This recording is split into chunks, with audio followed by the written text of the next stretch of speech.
Sonia, pautang daw sabi ni Mama. Magkano naman? Puro kayo utang na utang, ganyan naman binabayadan. 50,000 nga lang daw po. Ay nako, napakataas yan. Oh, puro kayo utang. Bayadan niyo sa next week, ha? Tatawagin ko lang po si Mama, ha? Sige, ha?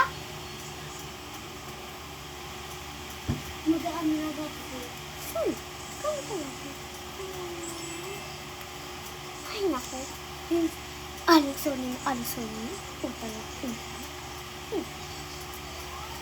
Wala na siyang dapat. Utang pa siya. Buti na 1,000 pa ako dito. Oh. Ay, napakainit talaga. Cellphone mo na. Hey, Aling Sonia! At sabi daw ng anak ko! Ano daw? Bayaran ko daw to? Bakit? Puro kayo utang eh. O bakit? Anong kulit nun? Alam nyo, yung nakaraan nyo ng utang, hindi nyo pa binabayadan eh. Magbuburakay kami. Bakit? Kaya naman pala, uuwi lang ng Boracay. Tapos pag uwi, dapat bayadan nyo yan.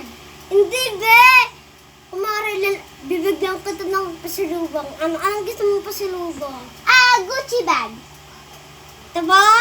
Hindi rin pala. Tapos ano pa? Mga pencils yun naman ang bag, okay? Sige. Tsaka blocks.